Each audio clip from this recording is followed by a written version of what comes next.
सबैमा हार्दिक नमस्कार तथा अभिवादन। म खड्गबहादुर दर्नाल।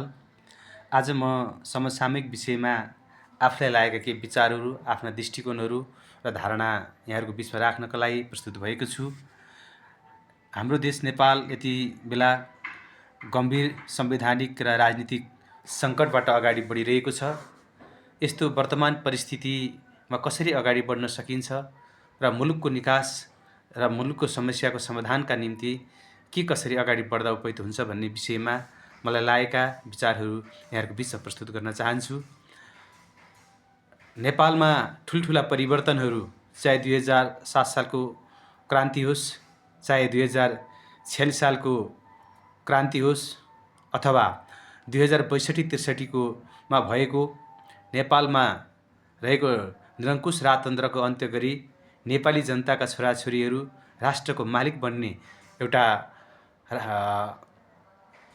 गणतान्त्रिक शासन व्यवस्थाको सुरुवात गर्ने कुराहरू होस्, अथवा र 62-63 पछि भएका विभिन्न किसिमका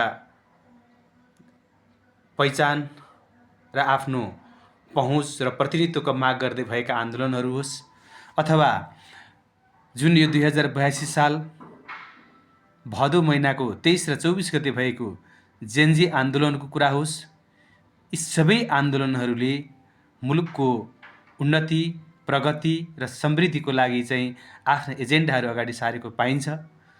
र जेनजी आन्दोलनले खास गरेर भ्रष्टाचारहरूको अन्त्य, सुशासन, विकास र समृद्धिका लागि प्रत्यक्ष कार्यकारी प्रधानमन्त्रीको चाहिँ माग गर्दै भएको जुन आन्दोलन थियो, यो आन्दोलनले मानवीय क्षति पनि भयो, भौतिक क्षति पनि भएको छ र यसले परिवर्तनका लागि केही सन्देशहरू पनि दिएको छ।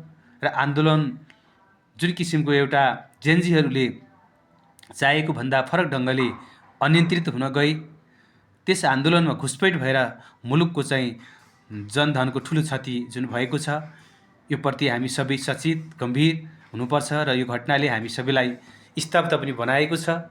यस्तो घटनाहरूबाट हामीले पाठ सिक्दै आगामी दिनहरूमा राष्ट्रको विकास र समृद्धिका लागि हामीले लिनुपर्ने नीतिहरू, हाम्रा विचारहरू, हाम्रा दृष्टिकोणहरू र हामीले मुलुकको समृद्धि र विकासका लागि र नागरिकहरूको जुन अवस्थालाई परिवर्तन गर्नका लागि पनि हामी सबैजना सचेत र हामी सबै नेपाल र नेपालका सम्पूर्ण नेपाली दाजुभाइ तथा दिदीबहिनीहरू सबैजना एउटा मिलेर राष्ट्रको विकास र समृद्धिका लागि अगाडि बढ्नुपर्छ भन्ने मलाई लाग्छ।